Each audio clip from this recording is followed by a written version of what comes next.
Раз-два, раз-два. Хаммага hello. Bu mani birinchi YouTube videoyim. Немножко непривычно записывать себя в таком формате. Va bugun juda ko'p kutilgan savollarga javob bo'ladi. Как вы уже знаете, ismim Ruxsora.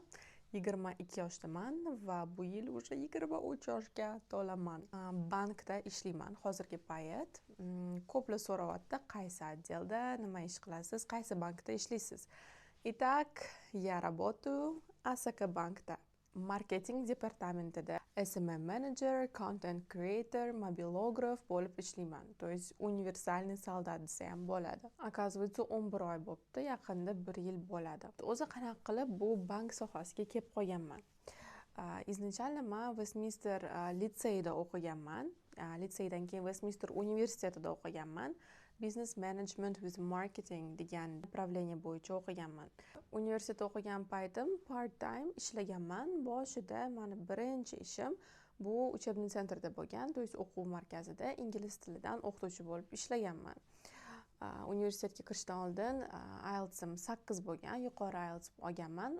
O'quv markazidan keyin уже xalqaro universitetda ishlaganman. Oti International Agriculture University edi. Bu universitetda men juda har xil rollarda ishlab ko'rganman. Boshida men как academic coordinator assistant bo'lib ishga kirganman. Universitetni akademik koordinatori bor, то есть как dekan desa ham bo'ladi. O'shani помощники bo'lib ishlaganman. Keyin men marketing departamentiga o'tganman. Chunki men o'zimni har xil departamentlarda sinab ko'rmoqchi bo'lganman. Menga ko'proq nima narsa yoqadi, nima ish bilan shug'ullanish yoqadi, shuni bilmoqchi bo'lganman. Marketingda content creator bo'lib ishlaganman. Bu universitetga juda minnatdorman. Bu juda zo'r, menga juda zo'r experience bo'lgan. Juda ko'p tajriba orttirganman. Ish masalasi bo'yicha, social masala bo'yicha ham, to есть juda ko'p tanishlar, o'rtoqlar va hozirgi kungacha eng yaqin o'rtog'im shu oldingi ishimdan qolgan как бы да. Вот. O'zbek tilida to'g'risini aytsam gapirish sal menga juda qiyinroq bo'lyapti, lekin maksimalni стараться qilyapman. Rus tilini qo'shmaslikka. Yes, uzr. То есть menda просто miyamda 3 ta tilda bo'ladi. Rus tili, o'zbek tili, ingliz tili. Shunga sal mana shunaqa gapirishim mumkin g'alatiroq. Mana shu universitetda marketing bo'yicha ko'p narsalarni именно opitda уже o'rganganman. Keyin 4 yildan keyin universitetni bitirdim.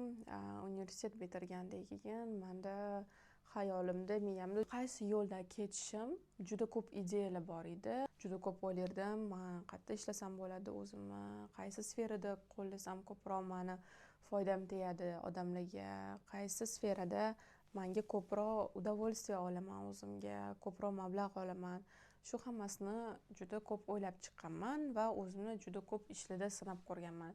Даже magazinda ishlaganman. O'zimizda magazinimiz bor. Ayollar uchun kiyim sotadigan do'kon. O'zi men bankka qanaqa kelib qolganman. Bu juda случайно bo'lgan desam ham bo'ladi. Изначально meni oilamni a'zolaridan biri bankda ishlagan.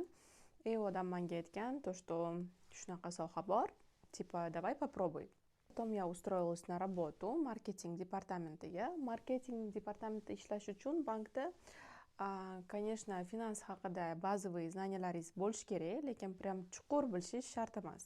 Sekin-sekin ishlab va bu sohaga chuqurlashib, men tushuncha boshladimki, что har bitta insonni hayotida eng muhim narsa, по идее, bu moliya, finansiy. Va bu narsasiz biza выживать qilolmaymiz va yasholmaymiz. Sizni orzularingiz bor, bu orzularga erishish uchun pulingizni to'g'ri upravlять qilib, to'g'ri taqsimlashni bilishingiz kerak. Bu mavzu menga juda qiziq bo'lib ketdi. Chunki oldin men o'zimni, допустим, finansim bilan, pulim bilan обращаться qilishni umuman bilmas edim. То есть juda shapagolik edim. Pulim qayerga ketib qolayotganligini umuman bilmas edim.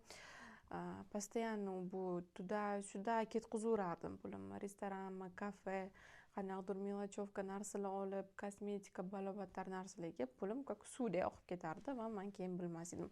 Hatto o'quv markazida ishlayotganimda normalniy pul topardim. U vaqtlarga qaraganda. Конечно, super zarplata olmas edim, как part-time ishlayotganimga. No, men o'ylaymanki, har bitta inson qanaqa oyligi bo'lmasa, qancha pul bo'lmasa, uni to'g'ri jamg'ara oladi va yig'a oladi. va mana oldin umuman jamg'argan pulim bo'lmas edi. To'y oylikdan oyligacha yashardim. Oylik tushsa pulimni ketkazardim va keyingi oyligacha допустим pulsiz o'tirardimda. Hech qanaqa накопленияларim, jamg'armalarim yo'q edi, chunki men даже bu narsani qanaqa qilishni, qanaqa to'g'ri qilishni bilmasdim. Omonat nimaligini umuman bilmas edim. Shunga men bu YouTube kanal yaratgan bitta sababim xuddi mendagi yosh qizlar, yosh bolalar uchun o'zimni tajribam bilan bo'lishish, moliyaviy layfhaklar, finansiy savetlar va faqat finans emas, men xohlaymanki bu kanalim mana больше как lifestyle kanal bo'lishini. То есть shaxsiy rivojlanish, sog'lom turmush tarzi, o'qish, karyera, hamma shu narsalarni o'zimni bor bilimlarim bilan bo'lishini xohlardim. Endi Instagramdagi questionnaire savollarni o'qiyman. Итак, в каком отделе вы работаете и какие факторы влияют на устройство на работу? Я работаю в отделе диджитал-маркетинга. Какие факторы влияют на устройство работы? Это зависит от того, если вы имеете в виду именно в банк, это зависит от вашей специальности, допустим, на какой специальности вы сейчас учитесь, в каком департаменте вы хотите работать. Если вы хотите работать в банке, в департаменте непосредственно связанным с финансами, допустим, МСБ, бухгалтерия там, и так далее, то у вас обязательно должен быть финансовый фундамент. То есть либо вы должны учиться на экономиста-финансиста, либо на банковское дело. Вот, если же вы хотите работать в более таких универсальных департаментах, допустим, как маркетинг, IT, для этого вы должны быть специалистом в своей сфере, но также вы должны обладать знаниями, базовыми знаниями в сфере банковского дела и финансов. Вопрос: сдавали ли какие-то сертификаты ACCA и в каком факультете учились в WIUT? Нет, ACCA я еще не сдавала, потому что, как я уже говорила, моя специальность это бизнес-менеджмент с маркетингом, но я, возможно, в скором времени планирую также официально отучиться в сфере финансов, либо сделать магистратуру, PhD, не знаю, либо просто отучиться на каких-то курсах. Посмотрим. Возможно, даже буду сдавать этот экзамен. Недавно подписалась, в каком банке и кем работаете, можете рассказать. Еще раз продублирую на русском языке. До этого я говорила на узбекском, кто не понял. Я работаю в банке Асака Банк почти уже год. Я работаю в департаменте маркетинга, работаю SMM-специалистом, контент-креатором, мобилографом. Hijob bilan ham bankda ishga oladimi? Men hozir economicsda o'qiyman. Точно aytolmayman hamma banklar uchun, но lично mani bankimda men ko'rganman, hijobli qizlar bor, hijobli ayollar ishlaydi. Oyligingiz qancha? Hojimurod yozibdilar, bloger. This is confidential information. Endi ishga kirganlar qancha oylik oladi kapitalda? Masalan, siz, men kapitalda ishlamayman. Qancha oylik olishingiz bu o'zingizga bog'liq. То есть sizni o'pitingizga, tajribangizga, sizni znaniyalaringizga, образованиеңizga hamma narsa bog'liq shunga faqat. Men ayta olamanki, agar siz особенно государственный davlat bankiga ishga kirsangiz, oyligingiz sal kamroq bo'lishi mumkin, чем частный banklarga qaraganda. Конечно, boshida universitetni bitirib endi zеленый огурчик bo'lib kelganingizda sizga сразу hech kim katta oylik berib qo'ymaydi. Sekin-sekin kichkina oylikdan boshlab opit uchun ishlaysiz. Keyin уже sekin oyligingizni oshirishga harakat qilasiz. Расскажи 10 фактов о себе, каково быть молодой working девушкой в Ташкенте.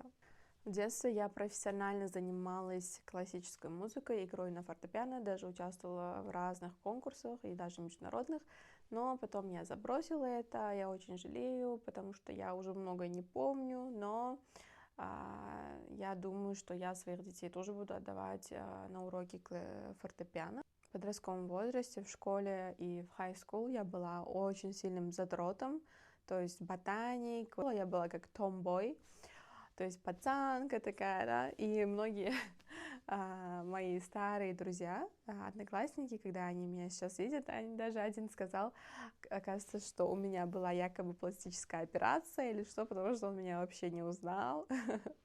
Такой вот glow-up у меня был, вот, да, и многие меня до сих пор не узнают, кто видит, ну, со сложностью, да, узнают. Я, наверное, возможно, когда-нибудь выложу фотки. Третье, это факт того, что я полностью обеспечиваю себя сама, второго курса университета, то есть я уже давно не прошу денег у родителей, хотя многие думают, что я живу на обеспечении родителей, но это не так. Я работаю full time с 9 до 6, все свои хотелки, все свои поездки, там, шмотки и так далее я покупаю себе сама.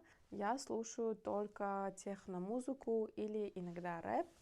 Да, по мне не скажешь, но я вообще не люблю попсовые песни какие-то. Звучит немножко pick me, но это так. Deep house или как это сейчас называется, не знаю. Не знаю, сколько фактов получилось, мне кажется, меньше 10, но это все, что я постаралась уместить, а то видео получится слишком длинным. Videoni yarmisi o'zbek tilida gapirdim, yarmisi rus tilida. В общем, sizlarda yana qanaqadir savollar bo'lsa, kommentariyda yozib qoldiringlar. Keyingi safar обязательно javob beraman. Va bu video sizlarga yoqgan bo'lsa, обязательно подписка qilinglar и like. Thank you. Makiyajimga nech.